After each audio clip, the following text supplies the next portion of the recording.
एक बार की बात है, विक्रमादित्य राजा अपने राज्य में घूमने के लिए निकले। महाराज विक्रमादित्य अपने देश की आंतरिक दशा जानने के लिए वेश बदलकर पैदल घूमने जाया करते थे। एक दिन घूमते घूमते एक नगर में पहुंचे। वहां का रास्ता उन्हें मालूम न था। राजा रास्ता पूछने के लिए किसी व्यक्ति की तलाश में आगे बढ़े। आगे उन्हें एक हवलदार सरकारी वर्दी पहने हुए दिखा। राजा ने उसके पास जाकर पूछा, महाशय अमुक स्थान जाने का रास्ता क्या है, कृपया बताइए। हवलदार में अकड़ कर कहा, मूर्ख, तू देखता नहीं है मैं हाकिम हूँ।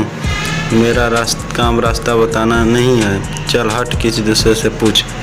राजा ने नम्रता से पूछा, महोदय, यदि सरकारी आदमी भी किसी यात्री को रास्ता बता दे तो कोई हर्ज तो नहीं है।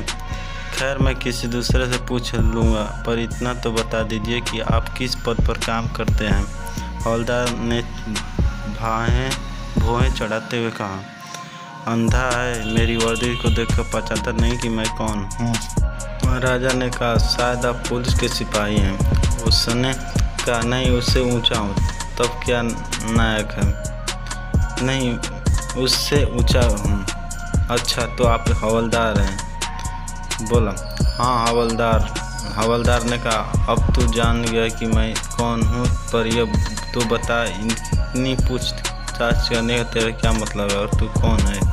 राजा ने कहा, नहीं, उससे भी ऊंचा। तो क्या दरोगा हैं? उससे भी ऊंचा। हवलदार ने कहा, तो आप क्या कप्तान हैं? राजा ने कहा, मैं सरकारी आदमी हूँ। सिपाही की ऐंठ कुछ कम हुई। उनसे पूछा, क्या तुम नायक हो? राजा ने कहा, नहीं, उससे ऊंचा। तब क्या आप हवलदार हैं? नहीं, उससे ऊंचा। तो क्या दरोगा हैं?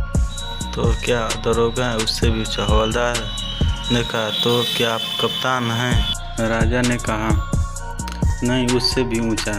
सूबेदार जी हैं? नहीं, उससे भी ऊंचा। अब तो हवलदार घबराने लगा। उसने पूछा, तब आप मंत्री जी हैं? राजा ने कहा, भाई, बस एक सीढ़ी और बाकी रह गई है। सिपाही ने गौर से देखा तो सादी पोशाक में महाराज विक्रमादित्य सामने खड़े हैं। हवलदार के होश उड़ गए।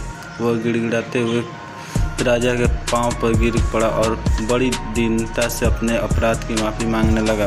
राजा ने कहा, माफ़ी मांगने कोई बात नहीं है। मैं जानता हूँ कि जो जितने नीचे हैं वह उससे भी अकड़ते हैं।